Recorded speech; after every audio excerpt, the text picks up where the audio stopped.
अस्सलाम वालेकुम दोस्तों, आज मैं जो आपके सामने हाजिर हुआ हूँ ये एक बहुत इम्पोर्टेंट सब्जेक्ट है, बहुत इम्पोर्टेंट विषय है आज के हालात में और जो आज देश के अंदर हो रहा है। दरअसल भारत की सरकार ने एक किसान बिल लागू किया है। वो किसान बिल आमतौर से ये समझा जा रहा है कि वो सिर्फ किसानों से रिलेटेड है, बाकी से उससे कोई फर्क नहीं पड़ेगा या बाकी का उससे कोई मतलब नहीं है। बड़े अफसोस की बात यह है कि जितने भी लोग इस किसान बिल की मुखालफत कर रहे हैं या किसान बिल के फेवर में बोल रहे हैं या अपनी राय दे रहे हैं, जो इसकी मेन चीजें हैं किसान बिल की, उनको जनता के सामने नहीं लेकर आ रहे, जनता की अदालत में नहीं लेके जा रहे हैं। ये किसान बिल आखिर ऐसा इसके अंदर क्या है कि पूरे देश का किसान सड़कों पर आ गया है। आखिर इस बिल के अंदर ऐसा क्या है कि इतना ज्यादा इसके ऊपर अप्रोर हो रहा है, और इतना इसमें आखिर क्या है कि माननीय प्रधानमंत्री मोदी जी ने कहा कि हम इस किसान बिल पर एक कदम भी पीछे नहीं हटेंगे। जब माननीय मोदी जी ने यह कहा कि हम किसान बिल पर एक कदम भी पीछे नहीं हटेंगे, तो हमें अमित शाह जी की याद आई जब उन्होंने सीए एनआरसी के खिलाफ कहा था कि हम एक कदम भी पीछे नहीं हटेंगे, जो कुछ करना है कर लीजिए। आप देश के प्रधानमंत्री हैं, पूरा देश आपसे तवक्को करता है और आपका कोई भी निर्णय देश के 130 या 135 करोड़ लोगों को प्रभावित करने वाला है। तो अगर आपसे यह तवक्को की जाती है, आपसे यह कहा जाता है कि इस किसान बिल के बारे में आप चर्चा तो कर लीजिए, इस किसान बिल के अंदर जो प्रावधान रखे हैं वो अच्छे प्रावधान है या बुरे प्रावधान है, आप उनके बारे में एक बार सोच तो लीजिए। तो माननीय प्रधानमंत्री जी उस पर तैयार नहीं है। दोस्तों, जो भी लोग देख रहे हैं, मैं उनसे रिक्वेस्ट करूंगा कि इसको जरा एक बार शेयर कर लें। आप शेयर करेंगे तो बात दूर तक जाएगी, और चूंकि ये बात एक ऐसा सब्जेक्ट है, अहम सब्जेक्ट है, पूरे मुल्क को प्रभावित करने वाला है, 130 और 135 करोड़ लोगों को प्रभावित करने वाला है, चाहे धर्म कोई सा भी हो, किसी का भी, जाति कोई सी भी हो, सबको प्रभावित करने वाला है। तो किसान बिल क्या है मैं उसके बारे में बताऊंगा, और किसान बिल के क्या परिणाम या दुष्परिणाम होंगे मैं उसके बारे में बताऊंगा। मैं आप सब लोगों से रिक्वेस्ट ये करता हूं कि इसको शेयर करते रहें। जितना आप लोग इसको शेयर करेंगे तो बात दूर तक जाएगी। और अगर मैं गलत कह रहा हूं तो आप मुझे बताइए कि मैं गलत कह रहा हूं। मैं चर्चा के लिए हर तरह से चर्चा के लिए तैयार हूं। ये जो किसान बिल बनाया है, इस किसान बिल को बनाने के लिए इसमें कोई शक की बात नहीं है कि पहले की सरकारों ने भी कोशिश की कि इस तरह के किसान बिल आए। आज ये किसान बिल आया है, तो इस पर आखिर इतना हंगामा क्यों हो रहा है? और इस किसान बिल के अंदर जो मेन चीज है, उस चीज के बारे में आखिर देश को क्यों नहीं बताया जा रहा है? ना तो सरकार बता रही है और ना जो विपक्षी पार्टियां वो बता रही हैं। जो किसान आंदोलन करने के लिए आ रहे हैं उनको भी शायद नहीं पता है, ना बताया जा रहा है। एक चीज बताई जा रही है कि साहब मंडी खत्म हो जाएगी, तो मंडी खत्म होने के पीछे कांग्रेस के अपने लॉजिक्स हैं कि साहब मंडी क्यों खत्म होंगी जिस पर इतना पैसा लगाया गया है। दूसरे लोगों की अपनी अलग लॉजिक है कि साहब मंडी खत्म होंगी इसलिए क्योंकि वो किसानों का शोषण करते हैं। तो अब मैं आ जाता हूं कि किसान बिल दरअसल है क्या। किसान बिल के जरिए सरकार एक ऐसा कानून लेकर आई है जिसमें किसानों की जो फसल होंगी, चाहे वो किसी भी चीज की फसल कर रहे हैं, उसमें बहुत सारी फसलों का जिक्र है, और जितनी फसलों का जिक्र है उसमें कोई फसल रह नहीं जाती है। किसानों से एग्रीमेंट करेंगी कंपनियां। वो कंपनियों में बड़ी कंपनियां भी हो सकती हैं, छोटी कंपनियां भी हो सकती हैं, और प्राइवेट इंडिविजुअल लोग भी हो सकते हैं, कोई भी हो सकते हैं। वो उनसे किसानों से एग्रीमेंट करेंगी और एग्रीमेंट में जो लिखा जाएगा वो बहुत खास बात है। एग्रीमेंट में लिखा जाएगा कि ये जो एग्रीमेंट हो रहा है किसान के साथ वो कितने वक्त के लिए हो रहा है, एक फसल के लिए हो रहा है या 1 साल के लिए हो रहा है, या मैक्सिमम पीरियड उसका 5 साल तक है, 5 साल के लिए हो रहा है, उसे 5 साल से ज्यादा के लिए भी किया जा सकता है। दूसरी बात इस किसान बिल के अंदर यह है कि जो भी कुछ किसान की फसल है, जो वो फसल बोने जा रहा है, मान लीजिए गेहूं की फसल है, गेहूं का जो रेट है जो सरकार ने आज दिया हुआ है, जिसको कहते हैं कि मिनिमम समर्थक मूल्य जो उनका होता है, कम से कम जो समर्थक मूल्य सरकार ने दिया है कि किसान का गेहूं 1600 से 1800 रुपए क्विंटल यानी 16 रुपए से 18 रुपए किलो तक खरीदा जाएगा। यह किसान का लिए समर्थन मूल्य है कि किसान ने जो अपनी फसल उगाई, ताकि उसकी फसल के साथ में नुकसानात उसको ना हो जाएं, तो सरकार ने एक समर्थन मूल्य रखा कि इससे कम पे नहीं बिकेगा साहब आपका गेहूं। अब इस नए बिल के माध्यम से जो चीज लेके आई जा रही है वो चीज ये लेके आई जा रही है कि जो एग्रीमेंट करेंगी कंपनियां, यानी जो खरीदार होगा उसका, वो किसान से एग्रीमेंट करेंगी और वो एग्रीमेंट करेंगी उसमें एक मिनिमम प्राइस तय किया जाएगा। मिनिमम प्राइस, जैसे मैंने अभी गेहूं की मानने के लिए आपको मिसाल के लिए बताई कि गेहूं का प्राइस जो आज की डेट में है 16 से 18 रुपए किलो है जो किसान को मिलता है। तो जो किसान से तय करेंगी कंपनियां वो करेंगी मिनिमम। मिनिमम कितना होगा, यानी कि गेहूं जो सबसे कम रेट पे बिक सकता है, यानी कि जो सबसे खराब क्वालिटी का जो गेहूं है उसकी कीमत कम से कम मार्केट में क्या होगी। अब मान लो अच्छी क्वालिटी का गेहूं तो 16 से 18 रुपए किलो बिक रहा है, तो जो खराब क्वालिटी है उसकी कीमत 8 से या 10 रुपए किलो हुई। तो जो किसान से एग्रीमेंट करेंगी कंपनियां वो किस रेट पे करेंगी, मिनिमम पर, मिनिमम सेलिंग प्राइस, यानी कि जो घटिया क्वालिटी का अगर गेहूं है तो उस पर करेंगी वो, यानी कि 16 से 18 रुपए किलो पे आपका एग्रीमेंट नहीं होने जा रहा है, आपका एग्रीमेंट होगा 8 रुपए या 10 रुपए किलो पर। अब ये जो बीच का गैप है 8 से 10 रुपए का या 16 से 18 रुपए का, ये 10-12 रुपए का जो गैप है, ये गैप किसान को कम मिलेगा। उसमें एक दूसरा प्रोविजन होगा एग्रीमेंट के अंदर, ये कानून के अंदर लिखी हुई सारी बातें हैं कि आपका गेहूं अगर उत्तम क्वालिटी का है, आपके गेहूं का ग्रेड अगर अच्छा है, आपका गेहूं की क्वालिटी बहुत अच्छी है, तो आपको फिर उसका ऊंचा प्राइस मिलेगा। ऊंचा प्राइस कितना होगा, ऊंचा प्राइस तो जो उसका गवर्नमेंट का रेट है 16 से 18 रुपए किलो उतना मिलेगा। यानी कि आपका गेहूं अगर बहुत अच्छी क्वालिटी का है और बहुत अच्छी क्वालिटी बहुत अच्छे ग्रेड का है तो आपको उसका रेट मिलेगा 16 से 18 रुपए किलो, जो आज गवर्नमेंट दे रही है, चाहे किसी भी तरह का गेहूं है।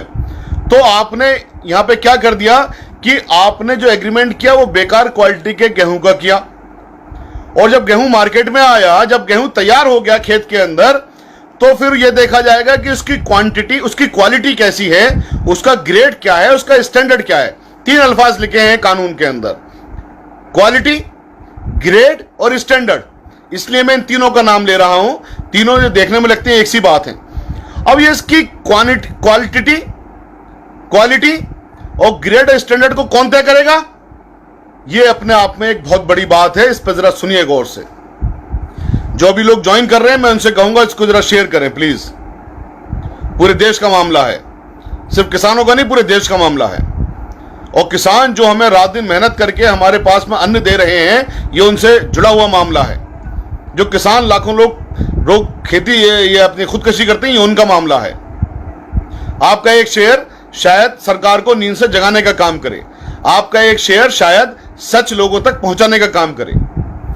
तो ये क्वालिटी यानी उत्तम क्वालिटी, ग्रेड और स्टैंडर्ड कौन तय करेगा, ये करेंगे वो लोग जिनको सरकार इस काम के लिए नियुक्त करेगी। यानी कि सरकार कुछ लोगों को इस काम के लिए नियुक्त करेगी कि आपका काम यह होगा, आप क्वालिटी, ग्रेड और स्टैंडर्ड देखिए। इस बात की उनको ट्रेनिंग भी दी जाएगी। तो अब देखिए, किसान ने गेहूं पैदा किया या कोई भी और फसल पैदा की, उसकी क्वालिटी क्या है, ग्रेड क्या है, स्टैंडर्ड क्या है, उसको कौन लोग तय करेंगे? कुछ लोग, वो कुछ लोग जिनको सरकार तय करेगी। और ये बात एक ओपन फैक्ट है कि जिसके हाथ में आप सर्टिफिकेट देने की ताकत रख दो, उनसे फिर सर्टिफिकेट खरीदे जाते हैं। और सर्टिफिकेट कौन खरीदेगा उनसे? जिसके पास ज्यादा पैसा होगा। तो पैसा ज्यादा किसान के पास होगा या पैसा ज्यादा उन कंपनियों के पास होगा जो किसान का माल खरीद रही हैं? तो जो कंपनियां माल खरीद रही हैं उनके पास पैसा ज्यादा होगा, वो उन लोगों को खरीदने का काम करेंगी, यानी करप्शन का पूरी तरह बोलवाला होगा। अब सोचिए, कुछ लोगों के हाथ में आपने पावर दे दी कि वो तय करेंगे कि इसकी क्वालिटी क्या है, स्टैंडर्ड क्या है, ग्रेड क्या है। तो वो लोग अपने जो सर्टिफिकेट देंगे, कुछ लोग ईमानदार होंगे जरूर, लेकिन जो अक्सरियत होगी, जो ज्यादा लोग होंगे बेईमान होंगे। वो पैसे लेकर के सर्टिफिकेट देंगे और पैसे उन्हें ज्यादा जो देगा वो उसके फेवर में सर्टिफिकेट देंगे। हम चूंकि वकील, हम देखते हैं कि किस तरह से सारी चीजें मुहैया कराई जाती हैं, किस तरह से सर्टिफिकेट अवेलेबल कराए जाते हैं। तो यहां पर जिस आदमी ने गेहूं खरीदा, जिस कंपनी ने गेहूं खरीदा, चूंकि वो बहुत पैसे वाला है, अब क्योंकि यहां पर 10 रुपए या 12 रुपए का फर्क है रेट में, उसने सर्टिफिकेट देने वाले की जेब में 5 रुपए डाले कि आप इसे बेकार क्वालिटी का लिख दीजिए। उसने बेकार क्वालिटी का लिख दिया तो आपका गेहूं चाहे या आपकी फसल चाहे A1 क्वालिटी की है, वो बेकार क्वालिटी की मानी जाएगी। 5 रुपए उसकी जेब में चले गए सर्टिफिकेट वाले की, और 10 रुपए का फायदा या 8 रुपए का फायदा उस कंपनी को हो गया। एक ये बहुत बड़ी बात है। इसका दूसरा और एक और बहुत खतरनाक पहलू है, इसमें जो एग्रीमेंट होगा, एग्रीमेंट में एक मीडिएटर भी होगा, यानी बिचौलिया, जिसको एग्रीवेटर का नाम दिया गया है। उस एग्रीवेटर का क्या काम होगा वो एग्रीमेंट में ही लिखा जाएगा। वो एग्रीवेटर का काम होगा किसान की खेती के लिए खाद या जिन चीजों से खेती पैदा होती है, पैदावार होती है, पैदा होती है खेती के अंदर, उन चीजों में जो सप्लीमेंट इस्तेमाल होती हैं, यूरिया हो गया, खाद हो गया, और बहुत सारी चीजें होती हैं, वो ला करके देगा। अब चूंकि वो एग्रीमेंट में लिखा हुआ है, उसका प्राइस ही वो तय करेगा, जो मीडिएटर है, जो बिचौलिया है। और उसने प्राइस तो लिया A1 क्वालिटी का, खाद लाके दिया बेकार क्वालिटी का। किसान के पास कोई इसमें बचाव का रास्ता नहीं है कि क्या करेगा क्या नहीं करेगा, वो तो एग्रीमेंट में लिख गया है। तो ये अपने आप में एक बहुत खराब बात है, गलत बात है कि वो माल तो आपसे पैसा तो लेगा A1 क्वालिटी का, लेकिन वो किस तरह की क्वालिटी का आपको लाके माल देगा, और आपके पास में इसको रोकने का कोई भी जरिया नहीं है, कोई भी आपके पास में पावर नहीं है। तीसरी इसकी जो और सबसे खतरनाक बात है, जो मैंने कहा कि क्या ये किसान बिल सिर्फ किसानों के लिए है या इससे पूरे देश में फर्क पड़ने वाला है। इस किसान के जो बिल बनाया गया है, कानून बनाया गया है, उसमें एक दफा 11 है, एक दफा 11 है। उसमें लिखा हुआ है कि इस किसान बिल की जब ये लागू हो जाएगा तो जो एसेंशियल कमोडिटीज एक्ट है हमारा, उसकी एप्लीकेबिलिटी नहीं रहेगी। एसेंशियल कमोडिटीज एक्ट की एप्लीकेबिलिटी नहीं रहेगी। और ये क्या है, जरा आप सोचिए इस बात को, एसेंशियल कमोडिटीज एक्ट क्या है। पुराने जमाने में आपने देखा होगा कि पूरे देश का गल्ला या पूरे देश का अनाज या पूरे देश की खेती की जो भी पैदावार है, कुछ लोग इकट्ठा कर लिया करते थे। कुछ लोगों ने इकट्ठा कर ली और उसके बाद ब्लैक मार्केटिंग किया करते थे, यानी उसके बाद आपकी उन चीजों को वो ऊंचे दामों में बेचा करते थे। अभी भी आपने देखा होगा, प्याज कुछ लोगों ने भर ली और वो 5 रुपए किलो वाली प्याज 100 रुपए किलो तक बिकती है। टमाटर कुछ लोगों ने भर लिया, वो 5 रुपए किलो वाला टमाटर या 10 रुपए किलो वाला टमाटर 100 रुपए 200 रुपए किलो बिकता है। तो ये आज की डेट में तो गैर कानूनी है। सरकार उन पर छापे मारती है, जमाखोरों के ऊपर सरकार वहां से उनके माल पकड़ती है, जब्त करती है, तो उनके ऊपर एक अंकुश लगा हुआ है। लेकिन इस कानून के जरिए एसेंशियल कमोडिटीज एक्ट की एप्लीकेबिलिटी को खत्म कर दिया। जब इसकी एप्लीकेबिलिटी खत्म हो गई तो फिर कोई भी आदमी जो इन फसलों को खरीद रहा है या कंपनी, वो कितना भी माल जमा कर ले, अब जिसके पास ज्यादा पैसा है वो ज्यादा माल जमा करेगी। अब सपोज कर लिया अंबानी या रिलायंस इसके अंदर उतर गया, या और 2-4 बड़ी बड़ी कंपनियां इसके अंदर उतर गई, उन्होंने पूरे देश का गल्ला खरीद लिया। अब चूंकि एसेंशियल कमोडिटीज एक्ट तो लागू नहीं है। अब मैंने फिर मिसाल के लिए मैं गेहूं पर आ रहा हूं, गेहूं का रेट 16 से 18 रुपए किलो, लेकिन पूरे देश का गेहूं एक आदमी ने, 2 आदमी ने, 3 आदमी ने खरीद लिया। वो तो नहीं बेच रहा 20 रुपए किलो में भी, वो तो नहीं बेच रहा 50 रुपए किलो में भी, वो तो नहीं बेच रहा 100 रुपए किलो में भी। फिर क्या होगा? क्या पूरा देश भूख से मरेगा? नहीं मरेगा। सिर्फ गेहूं नहीं, हर फसल के लिए 5-6 लोगों ने पूरे देश का गल्ला इकट्ठा कर लिया, और चूंकि जमाखोरी पर कोई कानून रहा नहीं, जमाखोरी अब बैन नहीं रहेगी, जमाखोरी कितनी भी कर लीजिए, तो जिसने ज्यादा जमाखोरी कर ली उसके पास ज्यादा है, तो मार्केट में जो रेट का निर्धारण होगा वो कैसे होगा? इस किसान बिल में तो कहीं नहीं लिखा है कि साहब जो आम लोगों को गेहूं मिलेगा या प्याज मिलेगी या जो भी चीज मिलेगी वो इस रेट पे मिलेगी। वो तो रेट अपना खुद निर्धारण करेंगे। तो अब सपोज कर लीजिए, जैसे आज प्याज कुछ जमाखोर जब इकट्ठा कर लेते हैं तो 10 रुपए किलो की प्याज को 100 रुपए किलो बेचते हैं, 200 रुपए किलो बेचते हैं।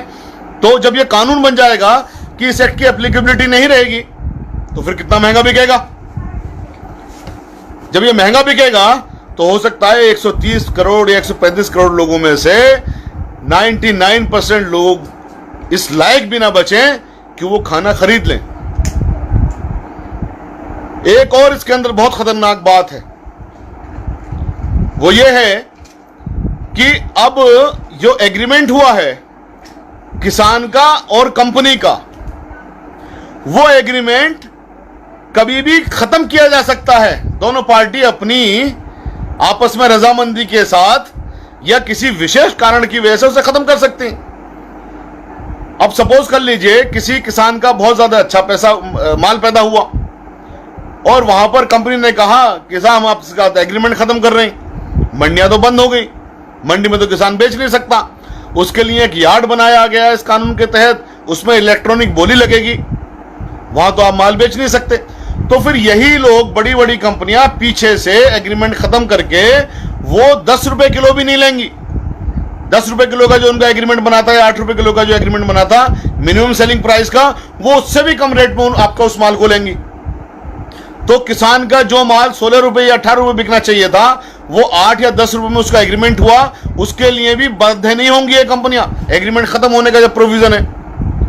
और इसके अंदर 5वीं और खतरनाक बात सुन लीजिए, इसमें जो कॉन्ट्रैक्ट हुए, जो एग्रीमेंट होंगे, आपस में जो फिर लड़ाइयां होंगी या जो मुकदमे चलेंगे, उसके लिए कॉन्सिलेशन बोर्ड बनाया जाएगा।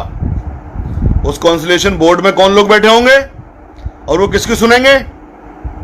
कॉन्सिलेशन बोर्ड में किसानों की सुनी जाएगी क्या? या जो बड़े बड़े धनपति बैठे होंगे जिन्होंने पूरे देश का गल्ला खरीद कर रख लिया, जमा कर लिया, उनके लोग बैठे होंगे।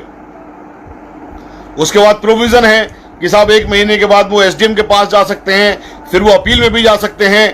अब किसान का फसल आई आज, उसके बाद में 30 दिन के अंदर इसी कॉन्सिलेशन प्रोसीडिंग होनी चाहिए, फिर अपील का टाइम है। हमारे देश का जो जुडिशियल सिस्टम है उसमें कितने जमाने बाद ऑर्डर जाकर के होते हैं, फैसले जाके होते हैं, सबको पता है। तो किसान के पास में अगर वो मुकदमेबाजी में चला गया तो उसके पास, बेचारे के पास 8 रुपए भी नहीं मिले, 6 रुपए भी नहीं मिले। तो हमारी मोदी जी से दरख्वास्त है कि मोदी जी, आप जिद जो कर रहे हैं कानून के लिए, आप शायद किसानों का अच्छा करना चाहते होंगे, हम मना नहीं कर रहे हैं, लेकिन जो आपने कानून बनाया है, जो आपके लोगों ने कानून बनाया है, जिस आपकी लीगल टीम ने कानून बनाया है, यह कानून ना सिर्फ देश के किसानों को मारने वाला है, बल्कि 130 करोड़ लोगों को भी यह मारने वाला कानून है। इस कानून पर चर्चा कीजिए, इस कानून के इन प्रोविजंस को बदलने का काम कीजिए, इस कानून के इन प्रोविजंस पर बहस करिए कि आखिर एसेंशियल कमोडिटीज एक्ट क्यों खत्म किया गया है। अगर 5 आदमी पूरे देश का अनाज या पूरे देश का गल्ला उठा लेंगे, पूरे देश की फसल खरीद लेंगे, तो वो अपने आप से फिर प्राइस का निर्धारण करेंगे, कीमत का निर्धारण करेंगे। ऐसा नहीं होना चाहिए। जो लोग हैं, जो देश के लोग हैं, उन लोगों को खाना मिलना चाहिए। फिर ये आखिर क्यों इसकी एक्ट की एप्लीकेबिलिटी खत्म की गई है, इसको निर्धारण कीजिए। बिचौलिया क्यों डाला गया है इसके अंदर? आप तो बिचौलिया सिस्टम खत्म कर रहे हैं ना, आप तो मंडी खत्म कर रहे हैं। आप मंडी खत्म करके और जो बहुत सारी चीजें वो खत्म कर रहे हैं, फिर आप एग्रीमेंट के अंदर ही बिचौलिया क्यों डाल रहे हैं? आप ये जो कह रहे हैं कि साहब ये माल की क्वालिटी क्या होगी, ग्रेड क्या होगा, ये कुछ लोग इसको तय करेंगे। क्यों करेंगे साहब वो तय? कोई साइंटिफिक उसका मेजर होना चाहिए ना। वो साइंटिफिक मेजर क्या है? CFSL आपने पूरे देश के अंदर बनाए हैं साइंटिफिक जांच के लिए, इसके लिए आपने क्यों नहीं बनाया कोई साइंटिफिक मेजर कि इसके लिए फलां साइंटिफिक एजेंसी होगी, बाकायदा उसका साइंटिफिक प्रोसीजर होगा कि क्वालिटी क्या है। आपने कुछ लोगों के हाथ में अख्तियार दे देंगे तो वो तो अपनी जेबें भरेंगे फिर। तो ये इतना इससे करप्शन होने की भी उम्मीद है। तमाम चीजें इससे, सारी चीजें हैं। मैं आखिर में फिर कह रहा हूं और मैं माननीय प्रधानमंत्री जी से गुजारिश करता हूं कि इस एक्ट को बदलने का काम करें। इस एक्ट की इन जो बिंदु हैं जो मैंने रखे हैं उन पर चर्चा करने का काम करें। और अगर नहीं करेंगे तो जनता सड़कों पर आ रही है। हालांकि उनके लीडर्स को भी शायद ये बातें नहीं पता है, किसानों तक ये बातें अभी तक नहीं पहुंची हैं, लेकिन जिस दिन किसानों तक ये बात पहुंचेंगी तब क्या हाल होगा, और आम आदमी तक ये बात पहुंचेंगी और पहुंचेंगी जरूर। आज तो ये कह रहे हैं कि साहब एक बेकार सिस्टम था, खत्म कर दिया। हम उस चीज पर नहीं जा रहे हैं कि सिस्टम बेकार था, सिस्टम अच्छा था। हम आपकी नीयत में भी शक नहीं कर रहे हैं, आप अच्छा कर रहे होंगे शायद, लेकिन ये हो बहुत बुरा रहा है। तो अगर आपकी नीयत अच्छी है, आप अच्छा करने के लिए कर रहे हैं, तो इन चीजों को देखिए। और अगर आपकी नीयत बुरी है तो फिर पब्लिक आपको सबक सिखाने का काम करेगी अगले इलेक्शन में, चाहे उनका फिर मजहब कोई भी हो, क्योंकि मजहब की चाशनी ज्यादा दिन तक नहीं पिला सकते। तो हम आज इस लाइव के माध्यम से सरकार से गुजारिश करते हैं कि इन बिंदुओं पर बहस करें। हम भी बहस करने के लिए तैयार हैं। इस कानून के अंदर बदलाव करें, हम भी इस कानून के अंदर तमाम अपने इनपुट देने के लिए तैयार हैं। और मुफ्त में हम बिल्कुल इस सर्विस को देश हित में देने के लिए तैयार हैं। और अगर आप नहीं करेंगे तो सड़कों पे जो लोग आंदोलन कर रहे हैं वो कर रहे हैं, हम ऑनरेबल सुप्रीम कोर्ट इसमें जाएंगे, इस कानून के खिलाफ जाएंगे। हम लाइव के माध्यम से कह रहे हैं कि हम ऑनरेबल सुप्रीम कोर्ट में इस कानून के खिलाफ जाएंगे। ये हमारा अधिकार है, फंडामेंटल राइट है ऑनरेबल सुप्रीम कोर्ट में जाना। ये हमारा अधिकार है कि हम इस बिल के अंदर जो कमियां हैं आवाम को बताएं, इस बिल के अंदर जो कमियां आपके संज्ञान में लेकर आए, इस बिल के अंदर जो कमियां हम किसानों को बताएं। हमने अपना वो फर्ज पूरा किया है, ये हमारी ड्यूटी ही बनती है, फंडामेंटल ड्यूटी है। इसलिए आपसे आखिर में हम ये गुजारिश कर रहे हैं कि इसको बदलने का काम करें।